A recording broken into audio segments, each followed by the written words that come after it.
Hello friends, यह है अधिगम श्रृंखला का तीसरा भाग, जिसमें हम अधिगम से संबंधित कुछ परिभाषाएं और उनसे संबंधित कुछ कथनों के बारे में चर्चा करेंगे। तो वीडियो के एंड तक बने रहिए और सभी प्रश्नों का पीडीएफ लिंक नोट्स के साथ डिस्क्रिप्शन में दिया हुआ है, तो आप वहां जाकर उसे डाउनलोड कर सकते हैं। शुरू करते हैं आज का पहला प्रश्न। आज का पहला प्रश्न है, अनुभव एवं प्रशिक्षण के द्वारा व्यवहार में परिवर्तन लाना ही अधिगम है। अधिगम की यह परिभाषा किसने दी है? तो ये परिभाषा गेट्स मनोवैज्ञानिक ने दी है। इसका आंसर ऑप्शन नंबर सी हो जाएगा। गेट्स ने यह परिभाषा दी है कि अनुभव एवं प्रशिक्षण के द्वारा व्यवहार में परिवर्तन लाना ही अधिगम है। अगला प्रश्न है, व्यवहार में उत्तरोत्तर अनुकूलन की प्रक्रिया ही अधिगम है। यह कथन किसका है? तो इसका आंसर हो जाएगा ऑप्शन नंबर बी, यानी कि बीएफ स्किनर ने कहा है कि व्यवहार में उत्तरोत्तर अनुकूलन की प्रक्रिया ही अधिगम है। अगला प्रश्न है, सीखना यानी कि अधिगम विकास की एक प्रक्रिया है।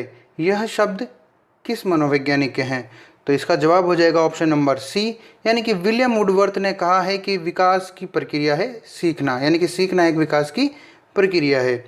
अगला प्रश्न है, शिक्षक के पास अधिगम के जितने भी साधन हैं, संभवतः प्रेरणा उनमें सर्वाधिक महत्वपूर्ण है। तो ये कथन जो है वो किसने दिया है? तो इसका जवाब हो जाएगा ऑप्शन नंबर बी, स्टीफेंस ने यह कथन दिया है कि शिक्षक के पास अधिगम के जितने भी साधन उपलब्ध हैं, यानी कि सीखने के जितने भी साधन उपलब्ध हैं, उनमें प्रेरणा जो है वो सर्वाधिक महत्वपूर्ण है।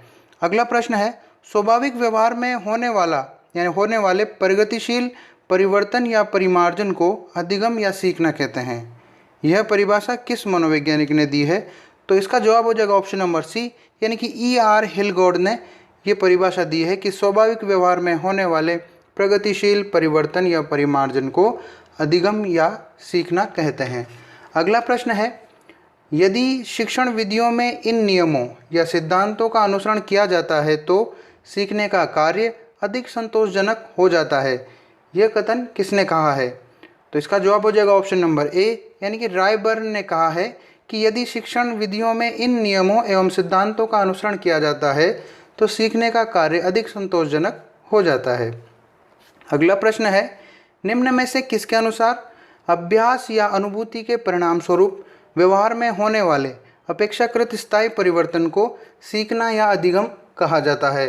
तो इसका जवाब हो जाएगा ऑप्शन नंबर सी, यानी कि ए और बी दोनों। यानी कि हम कह सकते हैं कि ये जो तीन मनोवैज्ञानिकों के नाम दिए हुए हैं, स्कोपलर, मॉर्गन व किंग, इन तीनों के अनुसार ये जो कथन है, यानी इन तीनों ने ये कथन दिया है कि अभ्यास या अनुभव के परिणाम स्वरूप व्यवहार में होने वाले अपेक्षाकृत स्थायी परिवर्तन को सीखना या अधिगम कहा जाता है। अगला प्रश्न है, आदत, अभिवृत्ति और ज्ञान का अर्जन करना अधिगम है। अधिगम की यह परिभाषा किसने दी है? तो अधिगम की ये परिभाषा क्रो व क्रो ने दी है। और क्रो व क्रो का पूरा नाम एस्टर क्रो व लिस्टर क्रो, ये दो अलग अलग व्यक्ति हैं। यानी कि क्रो व क्रो ने ये परिभाषा दी है कि आदत, अभिवृत्ति और ज्ञान का अर्जन करना अधिगम कहलाता है।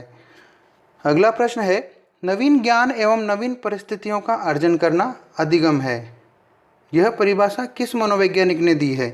तो इसका जवाब हो जाएगा ऑप्शन नंबर डी, यानी कि विलियम वुडवर्थ ने कहा है कि नवीन ज्ञान एवं नवीन परिस्थितियों का अर्जन करना अधिगम कहलाता है। अगला प्रश्न है, किसने कहा है कि अधिगम नवीन एवं स्थायी परिवर्तन के अंतर्गत सीखने की प्रक्रिया है? तो आइजैक ने ये परिभाषा दी, यानी आइजैक ने ये कहा है। तो ऑप्शन नंबर सी इसका आंसर हो जाएगा। आइजैक ने कहा है कि अधिगम नवीन एवं स्थायी परिवर्तन के अंतर्गत सीखने की प्रक्रिया है। अगला प्रश्न है, व्यवहार के कारण व्यवहार में आया कोई भी परिवर्तन अधिगम कहलाता है। अधिगम की परिभाषा में भी हमने पढ़ा है कि व्यवहार में स्थायी परिवर्तन, तो यहाँ भी कुछ ऐसा ही शामिल है कि व्यवहार के कारण व्यवहार में आया कोई भी परिवर्तन अधिगम कहलाता है। तो ये परिभाषा किसने दी है? इसका जवाब हो जाएगा ऑप्शन नंबर ए, यानी कि विलियम वुडवर्थ ने कहा है कि व्यवहार के कारण व्यवहार में आया स्थायी परिवर्तन या कोई भी परिवर्तन अधिगम कहलाता है। अगला प्रश्न है, प्रयोगात्मक विधि को व्यवहारिक प्रयोग में या व्यवहारिक रूप में प्रयोग लेने वाले या प्रारंभ करने वाले मनोवैज्ञानिक कौन थे? तो इसका जवाब हो जाएगा ऑप्शन नंबर सी, यानी कि विलियम वुंट जो थे, उन्होंने प्रयोगात्मक विधि को व्यवहारिक प्रयोग में प्रारंभ करने वाले वो पहले मनोवैज्ञानिक थे। अगला प्रश्न है, किसके अनुसार परिपक्वन एक विकासात्मक प्रक्रिया है जिसके अंतर्गत एक व्यक्ति समय के साथ साथ उन सभी विशेषताओं और गुणों को ग्रहण करता है जिसकी नींव उसके गर्भ में आने के समय ही उसकी कोशिकाओं में रखी जा चुकी है। तो जो ये कथन है, जो स्टेटमेंट है, ये इसका जवाब हो जाएगा ऑप्शन नंबर सी, यानी कि जो दोनों, यानी कि उपरोक्त दोनों, यानी बिग्गी व हेट दोनों के अनुसार ये कथन दिया गया है, यानी उन्होंने ये कथन बताया है। अगला प्रश्न है, अधिगम प्रतिफलों की श्रेणीबद्धता के आधार पर किसने शैक्षणिक उद्देश्यों के वर्गीकरण के मॉडल का सुझाव दिया है? तो शैक्षणिक उद्देश्यों के वर्गीकरण का जो मॉडल है वो ब्लूम ने दिया है इसका सुझाव। तो इसका जवाब हो जाएगा ऑप्शन नंबर डी। अगला प्रश्न है, गेस्टाल्टवादी, जिसे हम संज्ञानवादी भी कहते हैं, तो गेस्टाल्टवादी सिद्धांतों के विभिन्न चरणों का सही क्रम क्या होगा? तो यहाँ पर कुछ चरण दिए हुए हैं, यानी कि संज्ञान, प्रत्यक्षीकरण, समस्या समाधान, बुद्धि और संवेदना। तो इनको हमें सही क्रम में जमाना है। तो इसका जवाब हो जाएगा ऑप्शन नंबर थर्ड, यानी कि पहले आ जाएगा ई, फिर डी, फिर बी और फिर ए और अंत में सी। यानी कि सबसे पहले संवेदना, बुद्धि, प्रत्यक्षीकरण, उसके बाद संज्ञान और अंत में समस्या समाधान, क्योंकि गेस्टाल्टवादियों के अनुसार समस्या का समाधान ही अधिगम है। अगला प्रश्न है, किन सिद्धांतों के अनुसार अधिगम मानव व पशु दोनों में होता है? तो इसका जवाब हो जाएगा ऑप्शन नंबर ए, यानी कि व्यवहारवादी सिद्धांतों के अनुसार अधिगम मानव व पशु दोनों में होता है। और इससे पहले हमने पढ़ा भी है कि व्यवहारवादी जो सिद्धांत हैं वो अधिगम उनके अनुसार मानव यंत्र के समान होता है, जबकि गेस्टाल्टवादी जो सिद्धांत हैं उनमें मानव यंत्र के समान नहीं होता है। अगला प्रश्न है, वह क्रिया जो प्राणी अपने उद्दीपक के प्रति करता है क्या कहलाती है? यानी कि प्राणी द्वारा अपने उद्दीपक के प्रति की गई क्रिया को क्या कहते हैं? तो इसका जवाब हो जाएगा ऑप्शन नंबर डी, यानी कि अनुक्रिया कहते हैं हम उसे, यानी कि प्राणी अपने उद्दीपक के प्रति जो क्रिया करता है उसे हम अनुक्रिया कहते हैं। अगला प्रश्न है, व्यवहारवादी सिद्धांतों के विभिन्न चरणों का सही क्रम क्या होगा? यानी कि हमें कुछ चरण दिए हुए हैं, इनको सही क्रम में जमाना है। तो इसका जवाब हो जाएगा ऑप्शन नंबर दो, यानी कि पहले सी, फिर डी, फिर ए और लास्ट में बी।